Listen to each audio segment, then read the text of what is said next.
हर हर महादेव।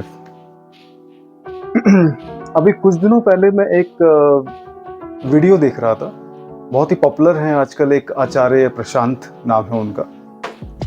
और वो किसी यूट्यूबर के साथ बैठ के वीडियो, मतलब एक तरह से इंटरव्यू था या पॉडकास्ट था, बट उनकी बात मुझे बहुत ही अजीब सी लगी, जो कि मुझे बड़ा सरप्राइज हुआ ये जानते हुए कि मतलब कैसे ये बात उन्होंने बोल दी। क्योंकि आचार्य प्रशांत जो है, हालांकि मैं इनका कुछ बैकग्राउंड वगैरह नहीं जानता, लेकिन आचार्य प्रशांत ने एक बात बोली कि उनसे एक सवाल पूछा गया कि क्या स्पिरिट या स्पिरिचुअल गोल या ऐसा कुछ होता है, तो उन्होंने सिरे से इस बात को मना कर दिया। मतलब उन्होंने बिल्कुल इस बात को बेबुनियाद बोल दिया। तो उन्होंने कहा कि स्पिरिचुअल गोल या स्पिरिचुअलिटी नाम की कोई चीज़ नहीं होती है, और जो किसी का साइकोलॉजिकल जो मेंटल डेवलपमेंट होता है वो इंसान के पूरी तरह कंट्रोल में होता है। तो अगर कोई चाहे तो अपने आप को उसी इंटेलिजेंस लाइन में अपने आप को डेवलप कर सकता है। तो मैं यहाँ पे मिस्टर आचार्य प्रशांत को ये चैलेंज करना चाहता हूँ कि अगर कुछ एक्सपेरिमेंट में उनको बताऊँ, अगर वो कर लें और उसमें सक्सेसफुल हो जाएंगे, तो जैसा वो कहेंगे वैसा मैं करने को तैयार हूँ। क्योंकि ये कह देना कि स्पिरिचुअल गोल या कोई इनर या फिर कोई इंटरनल एनर्जी नहीं होती है, ये बिल्कुल सरासर गलत है। हालांकि वो वेदों का बहुत सपोर्ट करते हैं, उनका जो बोलने का जो आधार होता है वो वेदों पे होता है, वो उपनिषद पे होता है, पुराणों पे होता है। लेकिन वेदों को ही अगर उन्होंने ढंग से पढ़ा होता तो उनको साफ साफ पता लग जाता कि वेद अपने आप में स्पिरिचुअलिटी के आधार पर ही हैं। ठीक है। तो मेरे पास ये सवाल एक कहीं से जुड़ता हुआ आया कि क्या किसी व्यक्ति का जो व्यक्तित्व का जो विकास होता है, जो किसी इंसान की पर्सनैलिटी का जो डेवलपमेंट होता है, क्या उसका कनेक्शन किसी स्पिरिचुअलिटी से होता है? तो मैं ये कहना चाहूँगा 100% कनेक्शन जो होता है किसी इंसान के पर्सनैलिटी का या व्यक्तित्व का विकास होने का, वो उसकी स्पिरिचुअल एनर्जी से कनेक्टेड बिल्कुल होता है। उदाहरण के तौर पे कोई भी ऐसा व्यक्ति जो स्कूल जाता है, जो हमारे बच्चे स्कूल जाते हैं, जो जिनके पास 6 से 7 या 10 सब्जेक्ट की ऑप्शंस होती हैं, तो कुछ बच्चे उसके अंदर हिंदी बहुत अच्छी पढ़ते हैं, पोएट्री बहुत अच्छी पढ़ते हैं, कुछ बच्चे साइंस बहुत अच्छा पढ़ते हैं, कुछ बच्चे जो होता है कम्युनिकेशन स्किल्स बहुत अच्छी डेवलप करते हैं, कुछ बच्चों की मैथमेटिक्स बहुत अच्छी होती है, कुछ बच्चे फिजिकल लेवल पे अच्छे होते हैं, जैसे एथलीट्स वगैरह, गेम्स वगैरह, स्पोर्ट्स वगैरह में।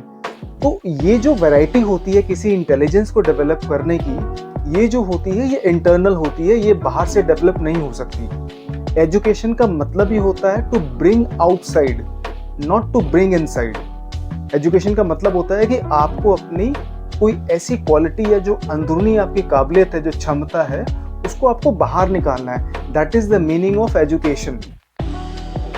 अगर आप अपनी इंटरनल एजुकेशन को, आपकी जो इंटरनल या फिर जो स्पिरिचुअल टेंडेंसी है, जो आपकी अंदरूनी जो एक एनर्जी है, अगर आप उसको बाहर के हिसाब से डेवलप करोगे, या फिर आप उसके अगर खिलाफ जाके या उसके अगेंस्ट जाके आप उसको डेवलप करोगे, तो बहुत बड़ा इंटरनल कॉन्फ्लिक्ट तैयार होता है। उसी कॉन्फ्लिक्ट की वजह से बहुत सारे बच्चे हमारे सुसाइड कर लेते हैं, या उनको एजुकेशन डेवलपमेंट नहीं हो पाती, या फिर समाज में वो कुछ कर नहीं पाते। तो सिरे से ये कह देना कि स्पिरिचुअलिटी या स्पिरिट का कोई भी किसी के प्रोफेशन से या किसी की लाइफ से कोई कनेक्शन नहीं होता, ये सरासर गलत है। अगर आप चाहें तो जाके एक बार स्पिरिचुअल डेफिनेशन को दोबारा पढ़ लीजिए। स्पिरिचुअल का मतलब ही होता है कि एक अंदरूनी गोल है, उस गोल के अनुसार ही आप अपने आउटर इंटेलिजेंस को डेवलप कर सकते हैं। अगर ऐसा नहीं होता तो हमारे बहुत सारे विद्वान हैं, बहुत सारे ऋषि मुनि हैं, बहुत सारे इंटेलिजेंट बुद्धिजीवी लोग जो भारत में या फिर दूसरे देशों में रहे हैं, उन्होंने वही करा है जो उनकी स्पिरिट ने या फिर जो उनकी इंटरनल एनर्जी ने उनको गाइड किया है। उदाहरण के तौर पे हमारे साउथ के जो बहुत ही वर्ल्ड फेमस जो मैथमेटिशियन है, श्रीनिवास रामानुजन, अगर वो मैथमेटिशियन नहीं होते तो वो क्या होते? तो वो बिना किसी एकेडमिक बैकग्राउंड के भी बहुत अच्छे अच्छे प्रॉब्लम्स को सॉल्व कर रहे थे। उन प्रॉब्लम्स को भी उन्होंने सॉल्व करा है जो वर्ल्ड लेवल पे, जो ऑक्सफोर्ड और जो लंदन की बड़ी बड़ी यूनिवर्सिटीज़, जो वहाँ के जो प्रोफेसर, जो उनके जीनियस थे, वो भी उन प्रॉब्लम्स को सॉल्व नहीं कर पा रहे थे। तो हमारे श्रीनिवास जो रामानुजन हैं, उन्होंने उन प्रॉब्लम्स को बिना किसी एकेडमिक बैकग्राउंड के सॉल्व किया। That means there is something called which is called spiritual goal और स्पिरिचुअल पर्पस, और a kind of internal energy जो आपको बाहरी दुनिया में अपने आप को एक्सप्रेस करने का तरीका बताती है। तो अगर हम ये देखें कि पर्सनैलिटी में और एक स्पिरिचुअल गोल में क्या कनेक्शन होता है, तो बहुत ही गहरा कनेक्शन होता है। एक व्यक्ति जिसकी अंदर से स्पिरिट या जिसके अंदर से आत्मा या उसकी अध्यात्म ये कहता है कि आपको बड़े होके एक कम्युनिकेटर बनना है, आपको बड़े होके एक एस्ट्रोलॉजर बनना है, आपको बड़े होके मैथमेटिक्स में कुछ करना है, आपको बड़े होके स्पोर्ट्स में कुछ करना है, आपको बड़े होके फिलॉसफी में कुछ करना है या आपको पोइट्री में कुछ करना है, तो ये जो एनर्जी है ये अंदर से आती है। इसी को कहते हैं स्पिरिचुअल गोल। और जब गोल की बात की जाती है तो इस दुनिया में, इस ब्रह्मांड में हर एक वस्तु का, हर एक कण का, चाहे वो छोटी हो चाहे वो बड़ी से बड़ी हो, एक गोल प्रकृति ने सेट किया हुआ है। वो बात हमारी अलग है, वो हमारा अभागापन है, वो हमारी कमी है कि हमें वो गोल नज़र नहीं आते। और दूसरों के गोल तो क्या, हमें खुद के गोल भी नज़र नहीं आते कि हम जीवन में कहाँ जा रहे हैं। तो एक व्यक्ति जिसकी पर्सनैलिटी है वो उस पे डिपेंड करता है कि उसकी स्पिरिचुअल एनर्जी क्या कहती है। तो कोई व्यक्ति अंदर से अगर कुछ बनना चाहता है तो उसका बाहरी जो व्यक्तित्व है उसी आधार पे उसके बाहरी व्यक्तित्व का निर्माण होगा, उसी का डेवलपमेंट होगा। अगर मैं पर्सनैलिटी की बात करूं तो कॉमनली हम यूज़ करते हैं पर्सनैलिटी का मतलब किसी पर्सन की जो नेचुरल टेंडेंसी है प्रॉब्लम्स को सॉल्व करने की, या टोटल एक सम है उसकी हैबिट्स क्या है और उसका परसीव करने का तरीका क्या है, उसकी डेली हैबिट्स क्या है और किसी प्रॉब्लम को अप्रोच करने का उसका तरीका क्या है। So this is what we call a kind of personality of a person. But ये जो टेंडेंसी है, ये जो हैबिट है या फिर जो एक साइकोलॉजिकल इंक्लाइनेशन है, ये सारा का सारा डीपली कनेक्टेड होता है आपके स्पिरिचुअल गोल से। तो जितने भी लोग इस वीडियो को देख रहे हैं, अगर वो एक्सपेरिमेंट करना चाहते हैं तो इस पर कर सकते हैं।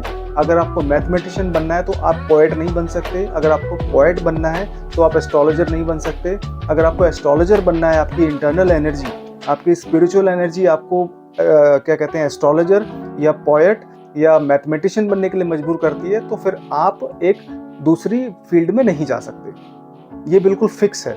अगर आप कुछ भी ऐसा करेंगे अपनी इंटरनल एनर्जी के खिलाफ या उसके विरुद्ध, तो आप परेशान होंगे, आप वो इंटेलिजेंस डेवलप नहीं कर पाएंगे और हो सकता है कि आप स्ट्रेस में चले जाएं, हो सकता है आप डिप्रेशन में चले जाएं। तो अपनी अंतरात्मा की आवाज़ को सुनना आपके जीवन का सबसे पहला और आखिरी और सबसे खूबसूरत मकसद और उद्देश्य होना चाहिए। और इसका सीधा सा कारण हमेशा किताबों में बताया गया है, वेदों में लिखा है, बड़े बड़े ऋषि मुनियों ने लिखा है कि काम वही करना चाहिए जिसमें आपको मजा आए। पैसा मत कमाओ, पैसा तो दुनिया में सभी कमाते हैं, लेकिन कोई भी ऐसा काम जिसको करने के बाद आपको सोते वक्त ये लगे कि आज मैंने अच्छा काम करा है और मैं वो काम करता हूँ जिसको करते वक्त मुझे भूख नहीं लगती, मैं वो काम करता हूँ जिसको करते वक्त समय का पता नहीं चलता, मैं वो काम करता हूँ जिसको करते वक्त मेरे को अपने आप से एनर्जी महसूस होती है, और मैं वो काम करता हूँ जिसको करते वक्त मुझे अपने आप पे गर्व महसूस होता है, और मैं वो काम करता हूँ जिसको करते वक्त समाज को मेरे ऊपर गर्व महसूस होता है। तो वही आपका अंदरूनी, आपका आध्यात्मिक और आपका स्पिरिचुअल गोल है। हर हर महादेव।